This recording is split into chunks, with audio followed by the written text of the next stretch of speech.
I've been studying this for about 10 years now, all the various conspiracies, you name it. And I've heard people talk about trying to reform the system, trying to infiltrate it. From my point of view, it's unreformable. It's too corrupt. It's corrupt from the very core, from the very organization, which is hierarchical, as is a corporation, as is the government, as is the media, as is all of it. Why would you think that you can reform something like that? Why not opt out? I mean, if we weren't so alienated and atomized and so busy with our own little problems. I said, why hold on to it? Why hold on to it? Why not just let it go? But people can't do that. Were you at my talk? I was. Right. The whole point is we cling like monkeys to the rotten sweets when the gooey good stuff is, being offered to us.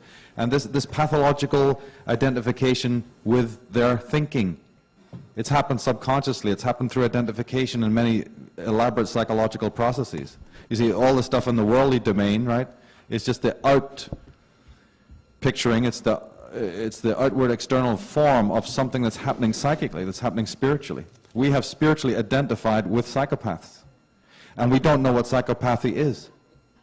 We are identifying with the insane because we've forgotten what sanity is. We've lost the still point. We're not grounded, we're not rooted. We don't give a monkey's ass about our grandparents and the traditions of the past, and then we wonder why we're feeling rootless. The pestilence has been going on from royal dynasties, for centuries, which is why we have bugbears, about Dr. Horowitz. Again, my point was that, we must draw the line where we violate a person's sovereign right to do whatever he wants to do, swing from the chandelier, run around in the streets naked, be knighted, whatever. We have our concerns, I'm sure you understand that. You're a very advanced being, and you know that. But we also must not violate the sovereign, rights of another person, because then we become like them. So what I'm saying is that is an example of what I'm talking about. We have identified with their pathology. I believe you were trying to say the same thing anyway. And we have to watch that in ourselves, because why fight the tyrants up there when we're doing it in our homes? True. Have you observed how people treat their animals? Have you observed how mothers treat their children? I have. Yes, right. So have I. And so there's lots of different complexions to tyranny.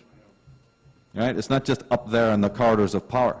It's here, it's right here. And much of it is even psychic. Much of it is understated. And I personally believe that's one of the worst kinds. So the identification with that pathology, it needs to be addressed and looked at. And you're right. Why try to prop up, sustain, reinvigorate the rotten carcass, this filthy, degenerate, perverted system that was built out of the most poisonous creatures that have ever been, unfortunate enough to live on this planet? Buckminster Fuller said, if you don't like the system, wait till it crumbles and then invent a new system to replace the one that you don't like. That takes work. But we don't want to do that, which is why we rely on Big Brother to come in and help it, and then he'll just have a 2.0, tyranny 2.0. We've been doing that. And how many times have they rolled it up and folded it up, and then comes another one, which includes all of these various other divisions and all of these different schisms. You see, they breed this dichotomy, because once you've accepted one form of dualism, that just immediately becomes a virus. There's dualisms just pour out once you've accepted one. This is the whole satanic principle. Once you can be deluded about one thing, then it's non-stop. The fabric becomes unraveled, and that's what's happened. And we're down to trying to put the pieces back together again, But you see, we have to watch our need to rely on the other to do that. It's instantly a statement of your disempowerment. You have to observe and become unbelievably aware of how you disempower yourself on a daily basis, both politically and in every other way. You have to really microanalyze that. Like I said, like the Bruce Lee concept, become still. I didn't mean inactive and zombie-like. I meant still, so that you can observe carefully what you're doing to yourself and to other people. And when we even conceive of a sort of a political paradigm of this is going to make change, and that's going to do this, and this person's going to do this for me, we're already subconsciously disempowering ourselves and moving out of center, and that's when Big Brother's eyes open. That's when the vulture is interested. You see, because they know that. They have a whole Leviathan to get you out of that center. So, but then again, here's the thing. I can't, and then people will go, all right, Michael, tell us how to do it. Or Pope Ratzinger, tell us how to do it. There is no A to Z. This is the whole essence of selfhood. Only you can walk your path for you. The only message that we can give you is do it fearlessly. Open your heart, do it fearlessly. Don't buy into their bullshit, because they can't move. They're static. I mean, these people are morbid and static, and that's a whole other subject. But the thing is, there's no A to Z, there's no map. And even if there is a map, somebody can show you the map, they can't walk the topography for you. The doctor does not get into the bed with a patient who's sick. He can only suggest what you should do for yourself, both medically and also I say the same thing psychologically.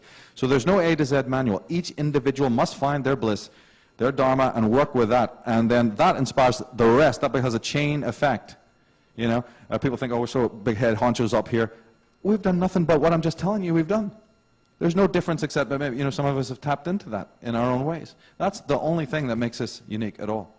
But the thing is that that's within us all, and we must find that, and then again make sure that you've realized, this is my last point, beware, be vigilant of all the forces that stop you doing that, because it's a twofold thing. You have the desire to go forward, but there's also impediments in your way. It's catabolic and anabolic. It's Shiva and it is Shakti. It is Nagwal and it is Tonal. It is Yin, it is Yang. It is masculine and feminine, and so on.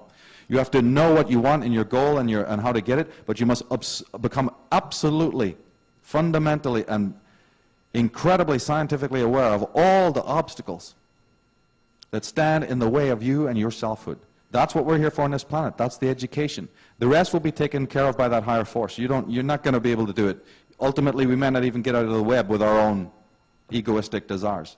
But the homework that you can do is click into your dharma, have total belief in yourself, and observe all the forces that stand between you. Become intimately aware of those, and that's then how you then go out and help the rest of mankind to do likewise.